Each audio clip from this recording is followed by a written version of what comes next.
आपण एका अशा जगात राहतोय जिथे जास्त म्हणजे चांगलं असं सरळसोट गणित मांडलं जातं. जास्त कपडे, जास्त गॅजेट्स, जास्त माहिती. पण जर याच जास्त गोष्टी आपल्या आयुष्यात नकळतपणे स्ट्रेस वाढवत असतील तर? आज आपण कमी असण्याच्या विज्ञानाचा शोध घेऊया आणि त्यातून मिळणारी मानसिक शांतता कशी मिळवायची हे पाहूया. हे जे चित्र दिसतंय ना, ते फक्त एक आर्ट नाहीये. खरं तर आपल्यापैकी बऱ्याच जणांच्या मनात जो गोंधळ चाललेला असतो, त्याचं हे एक प्रतिबिंब आहे. आपल्या आजूबाजूच्या वस्तू आणि आपल्या डोक्यातील विचारांमध्ये एक थेट संबंध असतो आणि तोच धागा या विश्लेषणाचा मूळ आधार आहे. घर वस्तूंनी भरलेलं, पण मन अशांत. किती खरं आहे हे, नाही का? आपण वस्तू तर भरपूर जमा करतो, पण त्यातून मिळणारी मनःशांती कुठेतरी हरवून बसतो. नेमकी हीच भावना आपल्याला आजच्या विषयाच्या मुळाशी घेऊन जाते. ओके, तर मग आता या समस्येच्या जरा मुळाशी जाऊया.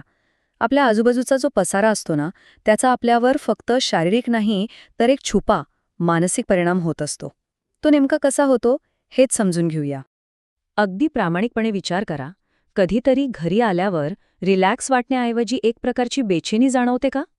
याचं कारण कदाचित कामाचा ताण नसेल तर घरातला पसारा असू शकतो. ही जी दृश्य आहेत ती किती ओळखीची वाटतायत, बरोबर ना?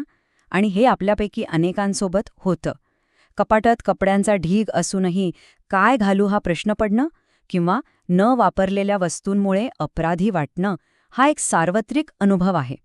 आणि हा फक्त पसारा नाही. आणि इथेच खरा मुद्दा आहे. आपण ज्याला फक्त पसारा म्हणतो ना, ते खरं तर आपल्या मनावरचं एक ओझं आहे. प्रत्येक न लागणारी वस्तू आपली मानसिक ऊर्जा, आपलं लक्ष खेचून घेत असते. मग या सगळ्यामागे काही सायन्स आहे का? पसारा बघून आपल्याला इतका त्रास का होतो? याचं उत्तर आपल्या मेंदूच्या कार्यप्रणालीतच दडलेलं आहे. ऐकायला कदाचित विचित्र वाटेल, पण आपल्या आजूबाजूचा पसारा फक्त आपल्या मूडवर नाही, तर आपल्या मेंदूच्या केमिस्ट्रीवर, आपल्या हॉर्मोन्सवर थेट परिणाम करतो. यातला एक महत्वाचा घटक म्हणजे कॉर्टिसॉल. आपण याला स्ट्रेस हार्मोन म्हणून ओळखतो. आता होतं काय की जेव्हा आपण सतत अशा गोंधळलेल्या वातावरणात राहतो, तेव्हा आपलं शरीर हे हॉर्मोन जास्त प्रमाणात तयार करतं आणि मग परिणाम सतत एक प्रकारचा ताण आणि थकवा जाणवतो. आणि हे फक्त काहीतरी हवेतलं बोलणं नाहीये, याला वैज्ञानिक आधार आहे. सायकॉलॉजी टुडेमध्ये एक अभ्यास प्रसिद्ध झाला होता. त्यानुसार ज्या स्त्रियांना आपलं घर अव्यवस्थित वाटत होतं, त्यांच्या शरीरातील तणावाची पातळी दिवसभर वाढतच गेली. याउलट ज्यांची घरं नीटनेटकी होती, त्यांचा स्ट्रेस कमी झाला. म्हणजे बघा, आपल्या घराचा आपल्या आरोग्याशी किती थेट संबंध आहे. आणखी एक महत्वाची संकल्पना आहे कॉग्निटिव्ह ओव्हरलोड. सोप्या भाषेत सांगायचं तर, जेव्हा आपला मेंदू एकाच वेळी खूप जास्त गोष्टी पाहतो, समजा टेबलवर पडलेला पसारा, तेव्हा तो अक्षरशः थकून जातो आणि मग छोट्या छोट्या गोष्टींवर लक्ष केंद्रित करणं किंवा साधे निर्णय घेणंही कठीण होऊन बसतं. यालाच डिसिजन फटीग असेही म्हणतात. आणि आता विचार करा, हा झाला घरातल्या वस्तूंचा पसारा. डिजिटल पसाऱ्याचं काय? सततच्या नोटिफिकेशन्समुळे आपली प्रोडक्टिव्हिटी म्हणजे उत्पादकता तब्बल 40% कमी होऊ शकते. आपलं लक्ष इतकं विचलित होतं की एका कामावर पूर्णपणे फोकस करणं जवळपास अशक्यच होऊन जातं. बरं, मग या सगळ्यावर उपाय काय?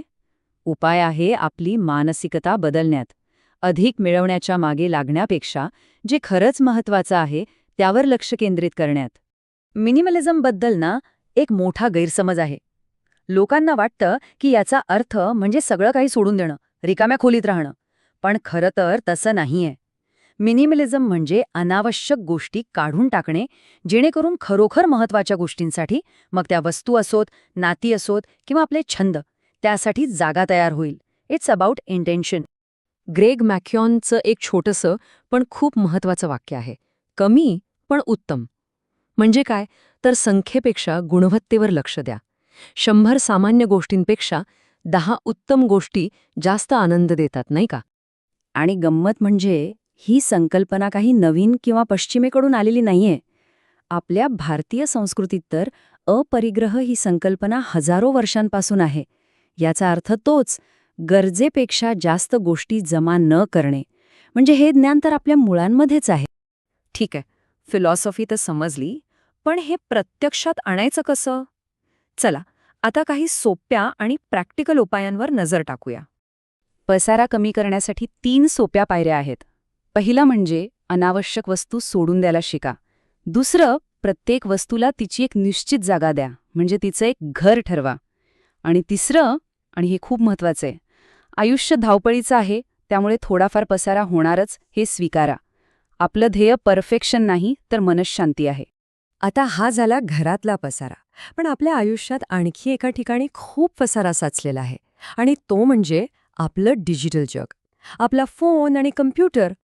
हे ऐकून धक्का बसेल, पण सरासरी एक व्यक्ती दिवसातले 4 तासांपेक्षा जास्त वेळ फोनवर घालवते.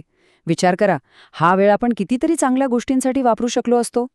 मग हा डिजिटल पसारा कसा कमी करायचा? काही सोपे उपाय आहेत. जे गरजेचं नाही ते सगळे नोटिफिकेशन्स बंद करा. घरात काही फोन फ्री झोन तयार करा, जसं की जेवणाचं टेबल किंवा बेडरूम. आणि सोशल मीडियावर असेच चॅनल्स किंवा पेजेस फॉलो करा जे तुमच्या आयुष्यात खरंच काहीतरी चांगलं, काहीतरी व्हॅल्यू ॲड करतात.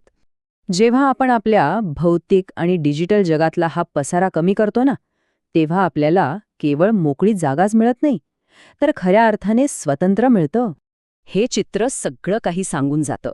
कमी वस्तू म्हणजे जास्त आयुष्य. आपल्या सगळ्यात मौल्यवान ठेवा म्हणजे आपला वेळ, तो आपल्याला परत मिळतो.